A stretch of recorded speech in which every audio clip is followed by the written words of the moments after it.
श्री गुरुभ्यो नमः। सर्वेभ्यः सुप्रभातम्। कक्षां प्रति स्वागतम्।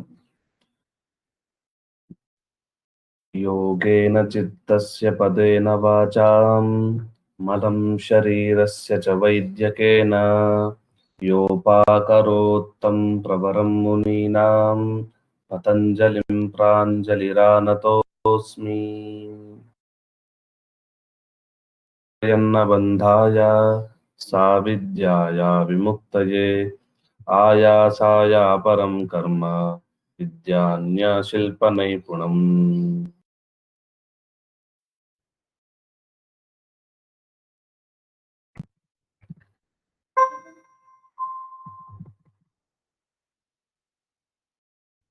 कृषि अनुवर्त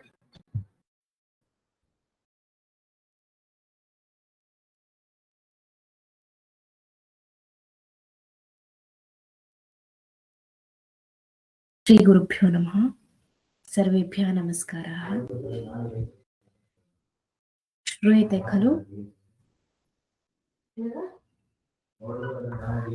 आं श्रूयते। अस्तु, आरम्भं कुर्मः। ह्यः यत् पठितम् अस्माभिः तत्र प्रश्नाः सन्ति चेत् भवितुमर्हन्ति।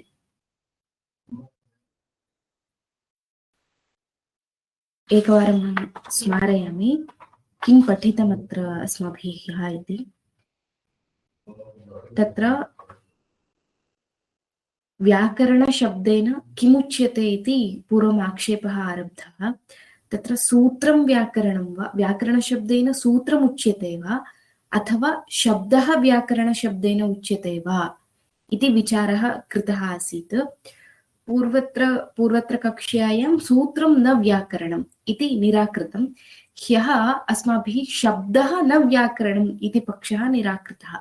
शब्दः व्याकरणशब्देन शब्दः भवितुं नार्हति इति। यदि शब्दः स्यात्, व्याकरणशब्दस्य अर्थः यदि शब्दः स्यात्, तर्हि व्याक्रियन्ते अनेन शब्दाः इति ल्युडर्थः यः उच्यते अस्माभिः, सः ल्युडर्थः नोपपद्यते इति एकः दोषः प्रदर्शितः। अपि च भवे तद्धितः नोपपद्यते। तत्र भवः इत्यस्मिन् अर्थे अस्माभिः भवार्थे तद्धितप्रत्ययः विधीयते, सः न स्यादिति अपरः द्वितीयः दोषः। अपि च तेन प्रोक्तम् इत्यस्मिन् अर्थेपि तद्धितप्रत्ययाः विधीयन्ते, तेपि न स्युः। तेन प्रोक्तम् इत्यस्मिन् अर्थे तद्धितप्रत्ययाः ये विधीयन्ते तदपि न स्यादिति तृतीयः दोषः प्रदर्शितः। एवं दोषत्रयं प्रदर्श्य व्याकरणशब्दस्य शब्दः इत्यर्थः भवितुं नार्हति इति प्रदर्शितं। तत्र त्रिषु दोषेषु एकः दोषः परिहृतः। कः इत्युक्तौ ल्युडर्थः नोपपद्यते इति यदुक्तं तन्न समीचीनं। हरि ओम्, श्रूयते वा? हरि ओम्। आम् श्रूयते। उच्यते। अस्तु, ल्युडर्थः नोपपद्यते इत्यपि दोषः प्रदर्शितः। यः दोषः प्रदर्शितः आसीत् सः परिहृतः। एवं तर्हि दोषद्वयं तदवस्थं भवे च तद्धितः नोपपद्यते, अपि च तेन प्रोक्तम् इत्यस्मिन् अर्थे तद्धितप्रत्ययाः नोत्पद्यन्ते। अतः इति कृत्वा तत्र व्याकरणशब्दस्य शब्दः इत्यर्थः भवितुं नार्हति इति प्रतिपादितं ह्यः। तर्हि किं नाम व्याकरणम् इति तु व्याकरणशब्देन किमुच्यते इति विचारः तदवस्थः। तदिदानीम् अद्यारभ्य पश्यामः। अवगतं? स्मृतं? यत् पठितमासीत् तत् स्मृतमिति मन्ये। आम्। अस्तु, इदानीं तर्हि व्याकरणशब्देन किम् उच्यते इति विचारः अद्य क्रियते अस्माभिः। तत्र लक्ष्यलक्षणे व्याकरणम् इति वार्तिकम्। किञ्चिदग्रे आचर्य। अत्र लक्ष्यलक्षणे व्याकरणं। तर्हि व्याकरणशब्देन किम् उच्यते? लक्ष्यं लक्षणम् एतदुभयसमुदितं व्याकरणशब्देन उच्यते इत्यर्थः। तर्हि किं नाम लक्ष्यं, किं नाम लक्षणम् इति चेत् लक्ष्यं नाम शब्दः लक्ष्यः, सूत्रं लक्षणं, लक्षणं नाम सूत्रम् इत्यर्थः। शब्दं लक्ष्य सूत्रं प्रणीतम्। एवं लक्ष्यलक्षणसमुदायः यः वर्तते, सूत्रशब्दसमुदायः यः वर्तते, सः समुदितः समुदायः, शब्द सूत्रसहितः यः समुदायः, सः समुदायः व्याकरणशब्देन उच्यते। न केवलं सूत्रं नापि शब्दः, केवलं सूत्रं व्याकरणशब्देन नोच्यते, अपि च केवलः शब्दः अपि व्याकरणशब्देन नोच्यते, अपि तु शब्दसूत्रसहितः यः समुदायः, सः समुदायः व्याकरणशब्देन उच्यते इत्यर्थः। अवगतम्? हा, तदेव उक्तं भाष्यकारैः, लक्ष्यलक्षणे व्याकरणम् इति। लक्ष्यं च लक्षणं च एतत् समुदितं व्याकरणं भवति। किं पुनर्लक्ष्यं, किं लक्षणम् इति चेत् शब्दो लक्ष्यः, सूत्रं लक्षणम्, एतत् समुदितं किं भवति, व्याकरणं भवति इत्यर्थः। यदि समुदाये व्याकरणशब्दः इत्युच्यते तर्हि पूर्वं ये दोषाः उक्ताः ते दोषाः न सम्भवन्ति इत्यर्थः। इत्युक्तौ केवलं सूत्रम् इत्यस्मिन् पक्षे ये दोषाः उक्ताः आसन्, अपि च केवलं शब्दः व्याकरणशब्देन उच्यते इति पक्षे ये दोषाः प्रदर्शिताः, ते दोषाः पक्षेऽस्मिन् न सम्भवन्ति इत्यर्थः।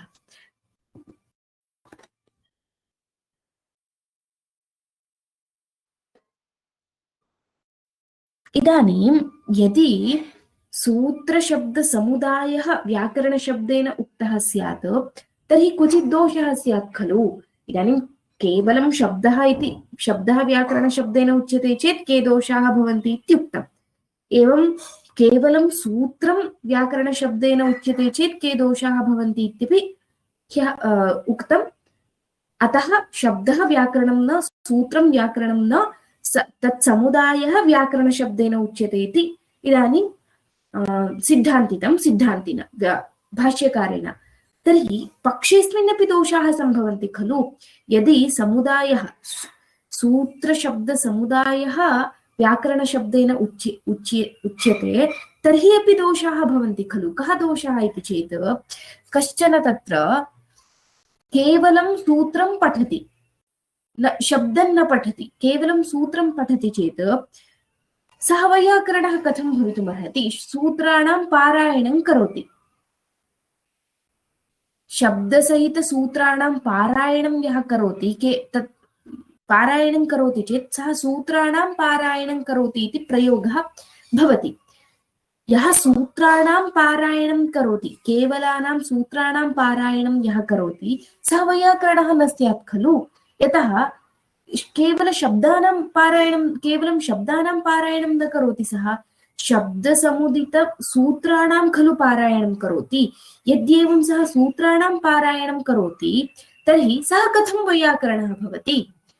यतः व्याकरणं नाम शब्दसहितं शब्दसूत्रसमुदायः व्याकरणशब्देन उच्यते इति कृत्वा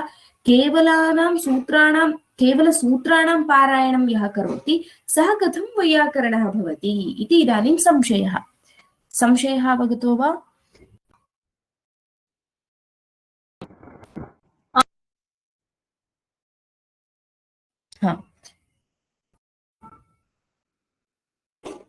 आक्षेपस्य उत्तरं किमित्युक्तौ, यः केवलसूत्राणां पारायणं करोति तस्मिन् वैयाकरणः इति संज्ञा कथं, सः वैयाकरणः कथं भवितुमर्हति इति चेत् तत्र समुदाये प्रवृत्ताः शब्दाः अवयवेपि वर्तन्ते इति कृत्वा नायं दोषः इत्युच्यते।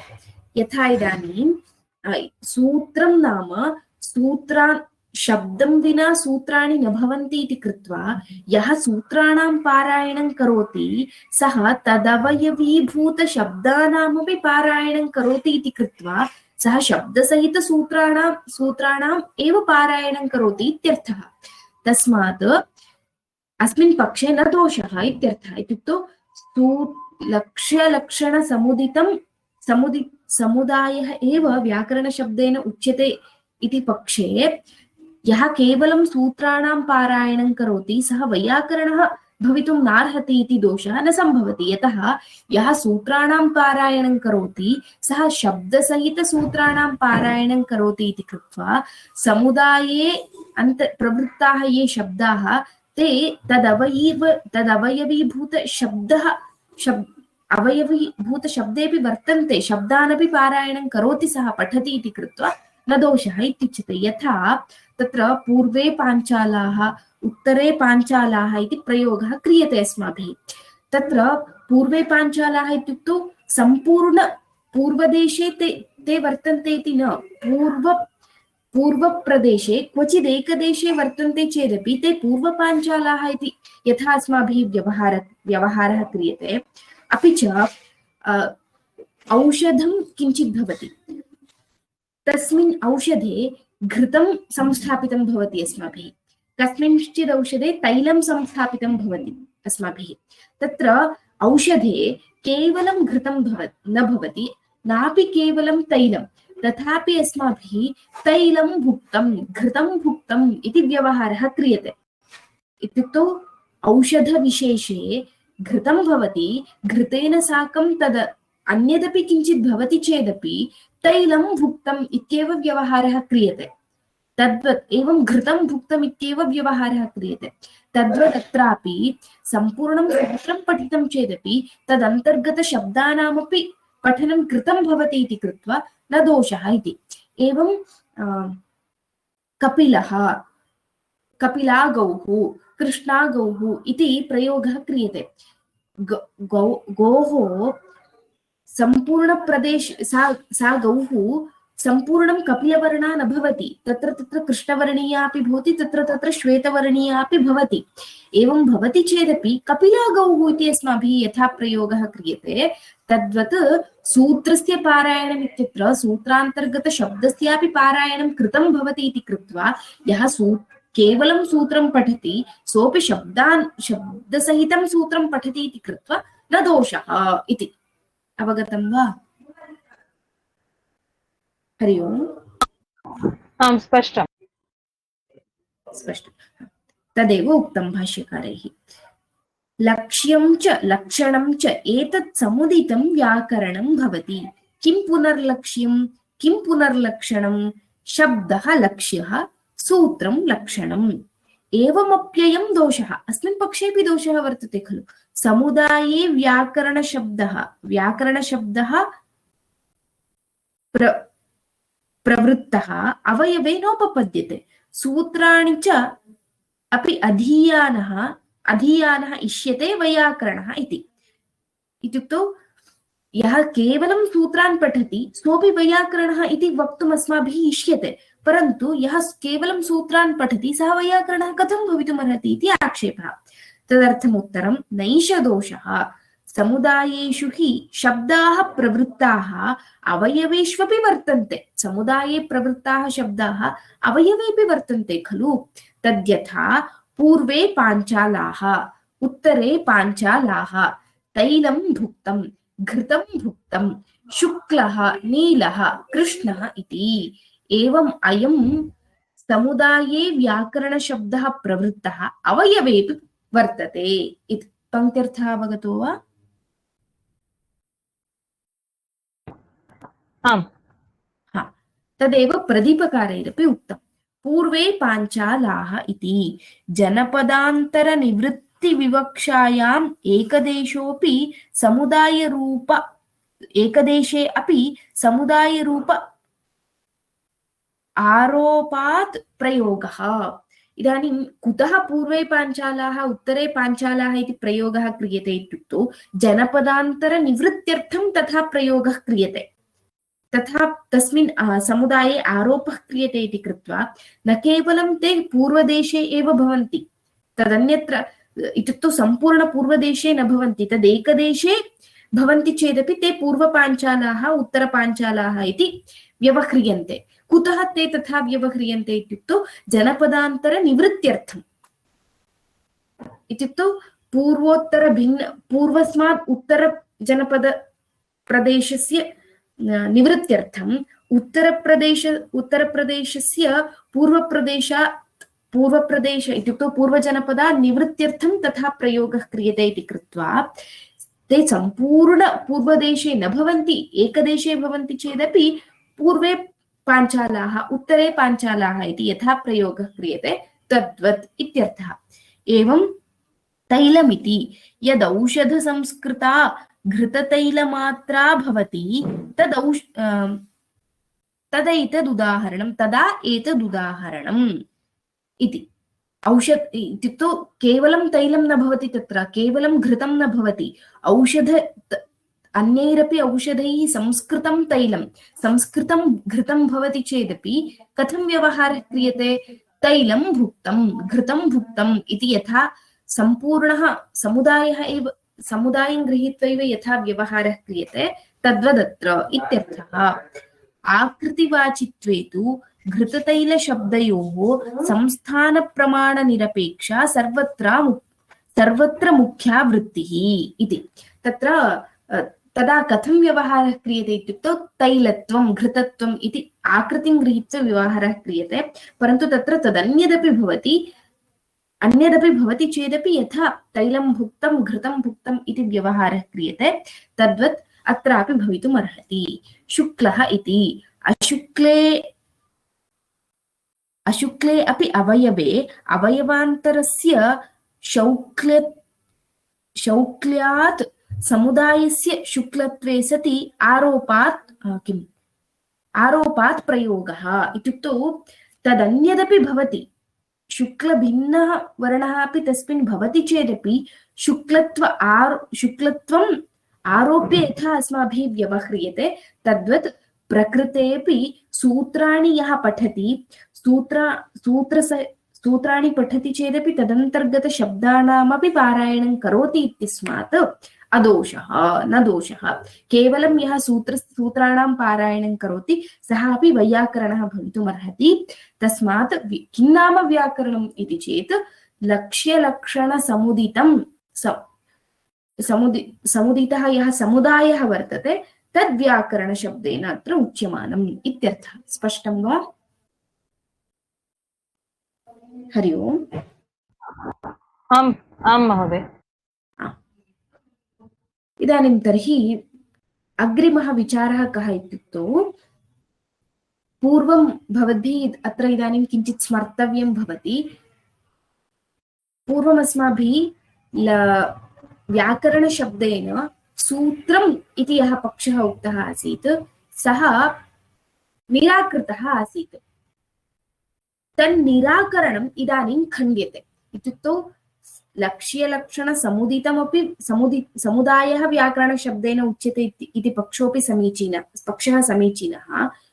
केवलं सूत्रं व्याकरणम् इति यः पक्षः उक्तः आसीत् सोऽपि पक्षः समीचीनः इति इतः परं साध्यते। तर्हि केवलं सूत्रं व्याकरणम् इति पक्षे प्रथमादोषः कः प्रदर्शितः आसीत् स्मरन्ति वा? वक्तुं शक्नुवन्ति वा?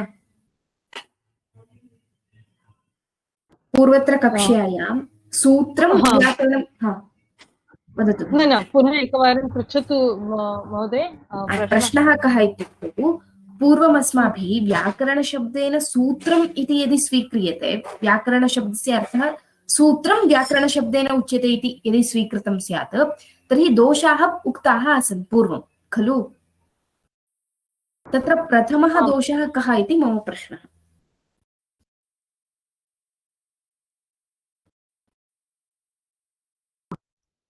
केवलं सूत्रं पठनेन व्याकरणं न भवति एवम् आसीत् न? न। इदानीं व्याकरणं नाम सूत्रं व्याकरणम् इत्युच्यते चेत् कः दोषः? प्रथमः दोषः कः प्रदर्शितः आसीत् पूर्वं? तत्र पूर्वत्र पृष्ठे एव वर्तते। षष्ट्यर्थः अनुपपन्नः इति वार्तिकं पठितमासीत्। सूत्रे व्याकरणे षष्ट्यर्थः अनुपपन्नः इति। तस्य वार्तिकस्य अर्थं वक्तुं शक्नुवन्ति वा?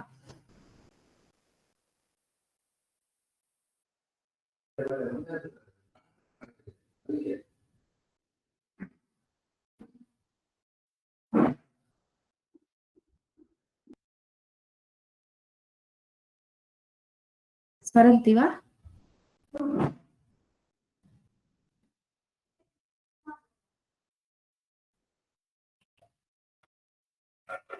केऽपि न स्मरन्ति? न महोदय, अहं न आसं वर्गे। अहं पूर्णतया यूट्यूब् न श्रुतवती। क्षम्यताम्। अस्तु, अन्ये रेकार्डिङ्ग् अन्ये स्मरन्ति वा?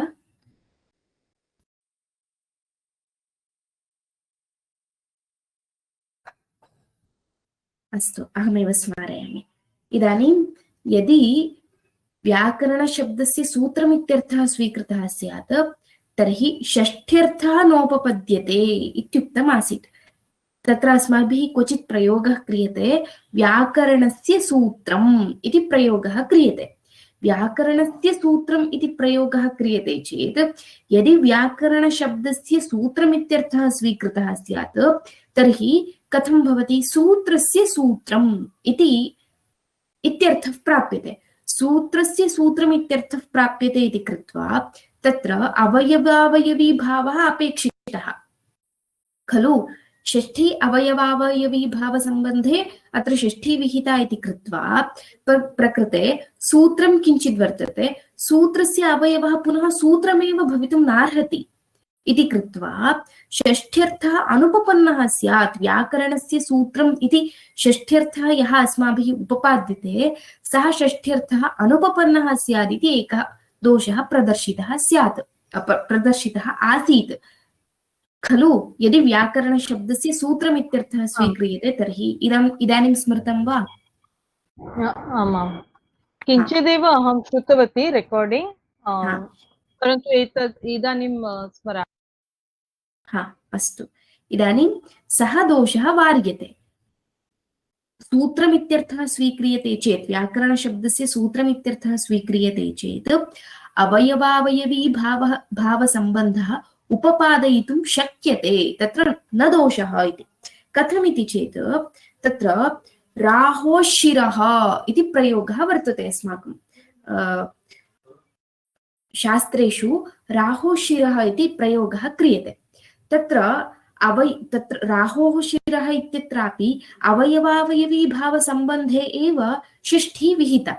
यथा इदानीं रामस्य पादः इत्युच्यते चेत् रामः तावत् अन्यावयवसहितः इत्युक्तौ रामस्य हस्तः अपि वर्तते, पादः अपि वर्तते, नेत्रं वर्तते, शिरः वर्तते, अन्ये अवयवाः अपि वर्तन्ते इति कृत्वा रामस्य पादः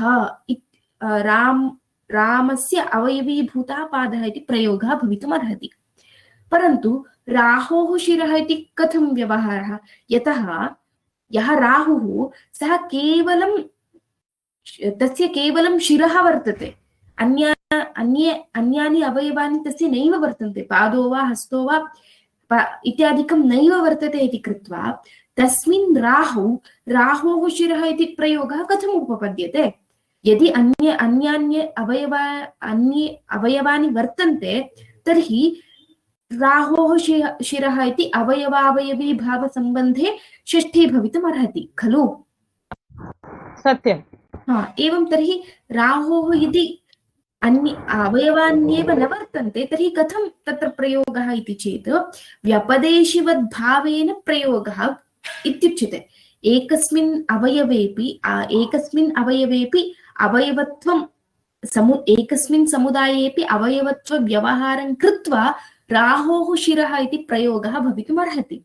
यथा तत्र व्यपदेशिवद्भावेन राहोः शिरः इति षष्ठ्यर्थः उपपद्यते, तद्वत् प्रकृतेपि सूत्रस्य सूत्रमित्यत्र सूत्रावयवीभूतः शब्दः अपि सूत्रशब्देन वक्तुं शक्यते इत्यस्मात् षष्ठ्यर्थः उपपद्यते इति न दोषः। न दोषः इत्यस्मात् षष्ठ्यर्थः अनुपपन्नः। व्याकरणशब्देन सूत्रमित्यर्थः स्वीक्रियते चेत् षष्ठ्यर्थः अनुपपन्नः इति यः पक्षः प्रदर्शितः स्यात् सः वारयितुं शक्यते इत्यस्मात् राहोः शिरः इतिवत् वारयितुं शक्यते इत्यस्मात् न दोषः इति कृत्वा सूत्रमपि व्याकरणशब्देन भवितुम् अर्हति इति यः प्रथमः दोषः उक्तः आसीत् सः वारितः। अवगतम्? हा, पठामि। ननु च उक्तं सूत्रे व्याकरणे, इतः अथवा पुनरस्तु सूत्रम्, अथवा किं पुनः सूत्रमपि व्याकरणशब्देन उच्यते इति भवतु, तर्हि तस्मिन् पक्षे दोषः उपपाद्यः आसीत् खलु। ननु च उक्तं सूत्रे व्याकरणे षष्ट्यर्थः अनुपपन्नः इति उक्तमासीत् खलु इति चेत् नैष दोषः व्यपदेशिवद्भावेन भविष्यति। तत् व्यपदेशिवद्भावेन षष्ट्यर्थः उपपन्नः भवति इति कृत्वा सः न दोषः इति। प्रदीपकाराः तत्र विवरणं प्रदर्शयन्ति कथं व्यपदेशिवद्भावः इति। व्यपदेशिवद्भावेन इति यथा राहोः शिरः इति एकस्मिन्नपि वस्तुनि शब्दार्थ अभेदात् भेदव्यवहारः, एवं इहापि व्याकरणशब्देन सूत्रस्य व्याकृतिक्रियायां करणरूपत्वम् उच्यते। सूत्रशब्देन तु समुदायरूपता इति भेदव्यवहारः उपपद्यते। सूत्रशब्देन समुदायः स्वीक्रियते, परन्तु व्याकृतिक्रियायां शब्दः करणं भवति इति कृत्वा सूत्रस्य सूत्रम् इति व्याकरणक्रियायां शास्त्रम् इत्युक्तौ शास्त्रस्य व्याकृतिक्रियायां करणत्वम् उच्यते। शास्त्रं नाम सूत्रमित्येव अर्थः। तादृशस्य सूत्रस्य व्याकृतिक्रियायां करणत्वम् उच्यते इति कृत्वा न दोषः।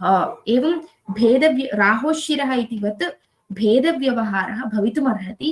भेदव्यवहारः भवितुमर्हति इति कृत्वा सूत्रस्य सूत्रम् इति यः प्रयोगः सोऽपि उपपद्यते इति कृत्वा न दोषः इति। स्पष्टं वा?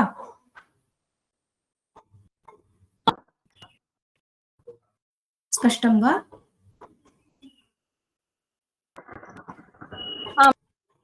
पङ्क्त्यर्थः अवगतः खलु? द्वितीयः दोषः शब्दाप्रतिपत्तिः इति। यदि सूत्रपक्षे व्याकरणस्य सूत्रम् इत्यर्थः स्वीक्रियते चेत् शब्दाप्रतिपत्तिः इति द्वितीयः दोषः प्रदर्शितः आसीत्। तं स्मरन्ति वा? द्वितीयं दोषं, द्वितीयः दोषः कः प्रदर्शितः आसीत् इति?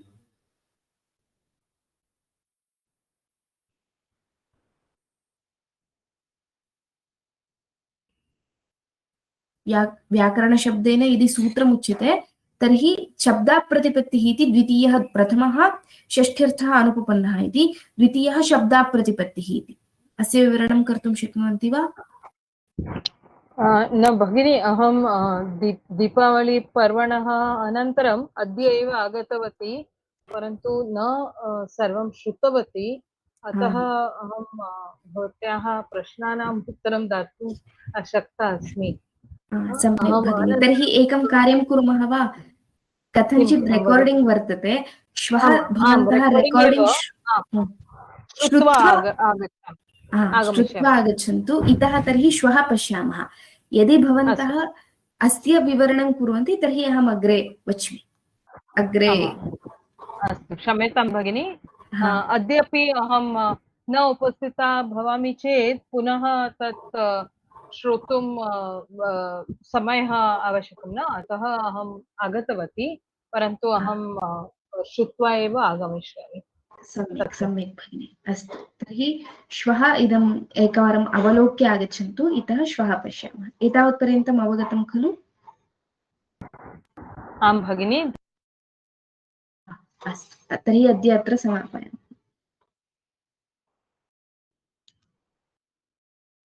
तर्हि अत्र समापयामः। योगेन चित्तस्य पदेन वाचां मलं शरीरस्य च वैद्यकेन योपाकरोत्तं प्रवरं मुनीनां पतञ्जलिभ्राञ्जलिरानतोऽस्मि। तत्कर्म यन्न बन्धाय साविद्याया विमुक्तये आयासाय परं कर्म विद्यान्यशिल्पनैपुणम्।